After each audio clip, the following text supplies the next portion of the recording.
मैं रविंद्र कुमार, हिंद वॉइस के लिए। भारत सिक्योरिटी काउंसिल, जो कि यूनाइटेड नेशन ऑर्गेनाइजेशन का सबसे महत्वपूर्ण हिस्सा है, उसका पिछले साल जून 2020 में अस्थायी सदस्य चुना गया था। प्रधानमंत्री कार्यालय की ओर से और दूसरे मीडिया संस्थानों ने देश के लोगों को बताया था कि सिक्योरिटी काउंसिल का भारत पहली बार सदस्य बना है। लेकिन जब इस तथ्यों की जांच की गई तो पता चला कि भारत सन 1950-51 में, सन 1967-68 में, सन 1972-73 में, सन 1977-78 में, सन 1984-85 में, सन 1991-92 में और सन 1911-12 में भी 7 बार यूनाइटेड नेशंस सिक्योरिटी काउंसिल का अस्थायी सदस्य चुना जा चुका है। 1945 में जब यूनाइटेड नेशन संयुक्त राष्ट्र संघ की स्थापना हुई थी, तब उसकी जो सबसे महत्वपूर्ण संस्था है वह है सिक्योरिटी काउंसिल। सिक्योरिटी काउंसिल के आदेश पर ही संयुक्त राष्ट्र संघ काम करता है और जो लोग इतिहास जानते हैं वे जानते हैं कि सिक्योरिटी काउंसिल के 5 स्थायी सदस्य हैं जिनको वीटो की पावर है। वे हैं अमेरिका, ग्रेट ब्रिटेन, फ्रांस, रूस और चाइना। भारत और दूसरे देश जो हैं उनको ये अधिकार है कि वो हर 2 साल में 10 अस्थायी सदस्यों को सिक्योरिटी काउंसिल के रूप में चुने और भारत जून 2020 में सिक्योरिटी काउंसिल के सदस्य के रूप में 10वीं बार चुना गया है। सिक्योरिटी काउंसिल में 15 मेंबर होते हैं। अब 15 मेंबर के बीच में जो सिक्योरिटी काउंसिल की अध्यक्षता करने का अधिकार है वो हर सदस्य को रोटेशन से मिलता है और भारत को यह रोटेशन में यह अधिकार 1 अगस्त 2021 को मिला और पूरे अगस्त महीने में भारत सिक्योरिटी काउंसिल की अध्यक्षता करेगा।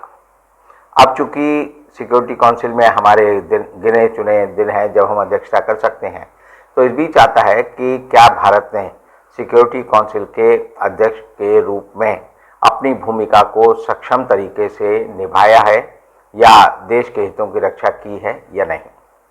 हम जानते हैं कि 9 अगस्त को बताया गया कि प्रधानमंत्री Narendra Modi UN security council की अध्यक्षता करेंगे और तब मैरीटाइम सिक्योरिटी के ऊपर वहाँ चर्चा हुई और एक प्रस्ताव पास हुआ। लेकिन उसके बाद हम देखते हैं कि 11 अगस्त 2021 को अफगान संकट जो है बड़े पैमाने पर बढ़ा और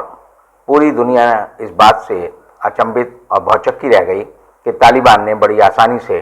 15 अगस्त 2021 तक पूरे अफगानिस्तान पर कब्जा कर लिया और काबुल जो है, जो कि अफगानिस्तान की राजधानी है, वह भी तालिबान के कब्जे में चला गया। अब तालिबान के कब्जे में जाने के बाद पूरी दुनिया के 2 खतरे सबके सामने आ गए। एक आतंकवाद का खतरा है क्योंकि तालिबान और आतंकवाद एक तरह से एक दूसरे के पर्यायवाची हैं और दूसरी तरफ आतंकवाद के साथ साथ दूसरा खतरा जो है लोकतंत्र के खात्मे का खतरा है, जिसे सिक्योरिटी काउंसिल दुनिया के लिए एक बहुत बड़ी चुनौती मानता है। भारत ने सिक्योरिटी काउंसिल के अध्यक्ष के रूप में 1 अगस्त 2021 को जब अपना स्थान लिया, तो उसके बाद हम देख रहे हैं कि पिछले 10-15 दिनों से लगातार अफगानिस्तान, तालिबान, वहाँ पर हिंसा, वहाँ पर लोगों के नागरिक अधिकारों का कुचला जाना, वहाँ पर अव्यवस्था का फैलना, वहाँ महिलाओं और बच्चों के साथ जो है दुर्व्यवहार, उनकी हत्या और अभी जो हाल ही में काबुल में जिस तरह से बम धमाके हुए जिसमें 13 अमेरिकन कमांडो और 100 के करीब दूसरे नागरिक और कम से कम 1400 के करीब लोग घायल हुए हैं, वह समस्याएं जो है बताती है कि अफगानिस्तान की समस्या जो है कितनी भयावह और कितनी विकराल हो गई है। लेकिन अभी तक सिक्योरिटी काउंसिल ने इस बारे में कोई कदम नहीं उठाया है। सिक्योरिटी काउंसिल के महासचिव के रूप में यूनाइटेड नेशंस ऑर्गेनाइजेशन के जो महासचिव हैं उनके प्रतिनिधि ने 1-2 बार बयान जरूर दिया, लेकिन उससे आतंकवाद की समस्या पर सिक्योरिटी काउंसिल का कोई रुख नजर नहीं आया। यह जिम्मेदारी भारत सरकार की बनती है क्योंकि वो सिक्योरिटी काउंसिल की अध्यक्षता कर रही है और इसलिए हमारे जो वहाँ पर सिक्योरिटी काउंसिल में हमारे सदस्य हैं TN त्रिमूर्ति, उनको इस बारे में जो है तुरंत कदम उठाना चाहिए। और अभी चूंकि सिक्योरिटी काउंसिल में भारत के पास अभी 5 दिन और हैं, तो सारी दुनिया को लगता है कि भारत के प्रधानमंत्री नरेंद्र मोदी को वहाँ पर एक स्टैंड लेना चाहिए जो आतंकवाद के खिलाफ होना चाहिए। नरेंद्र मोदी जी ने अभी 4 दिन पहले ही कहा कि आतंकवाद से स्थापित राज्य जो है कभी भी स्थायी नहीं होते और अंततः उन्हें जो है समूल नष्ट हो जाना पड़ता है। लेकिन सिक्योरिटी काउंसिल की जो भूमिका है वह अप्रत्याशित रूप से भारत को मिली हुई है। भारत दुनिया में इस समय एक दिशा दे सकता है और सिक्योरिटी काउंसिल में इस बारे में पूरी चर्चा होनी चाहिए और सिक्योरिटी काउंसिल को ही अधिकार है कि वो किसी भी देश को या संयुक्त राष्ट्र संघ को इस बात का निर्देश दे कि वो कैसे इस संकट से निपटे। हमने देखा कि जब इराक का मामला था उस समय सिक्योरिटी काउंसिल ने एक मत से कहा था कि इराक पर संयुक्त राष्ट्र संघ की फौजें जाएं। इसी तरह 9/11 के बाद सिक्योरिटी काउंसिल ने तालिबान और अलकायदा को अंतर्राष्ट्रीय शत्रु घोषित किया था और उनको नष्ट करने के लिए कदम उठाए थे। लेकिन इस बार भारत के ऊपर, भारत के कंधों के ऊपर ये बड़ी जिम्मेदारी है कि हम सिक्योरिटी काउंसिल के अस्थायी सदस्य के नाते और उसके अध्यक्ष होने के नाते हम जो कदम उठाएंगे उस पर विश्व जनमत को एक तरह से एक फैसला लेना होगा। और अगर हम ऐसी भूमिका नहीं निभाते, क्योंकि पूरी दुनिया में एक धारणा ये है कि तालिबान को रूस के हटाने के बाद जब अमेरिका ने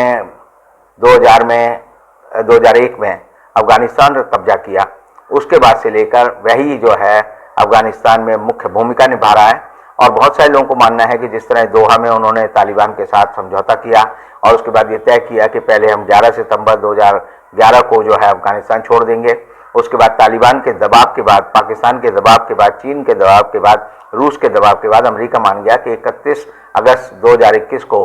से पहले वो जो है अपने सारे सैनिकों को हटा लेगा। लेकिन जिस तरह से अमेरिका ने वहाँ पर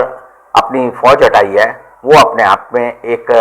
इशारा करता है कि अमेरिका ने अपनी सारी रसद, अपने सारे लॉजिस्टिक, अपने सारे हथियार, अपने सारे टैंक, अपने सारे हवाई जहाज, अपने सारे हेलीकॉप्टर, अपने सारे जो दूसरे और रसद के मामले होते हैं, उनको बिना क्षति पहुंचाए आराम से जो है तालिबान के हाथों दे दिया है। और तालिबान के हाथ देने का मतलब यह है कि उन्होंने ये मान लिया है कि तालिबान उसका इस्तेमाल करे। और आज तालिबान जो है 5,56,000 करोड़ रुपए के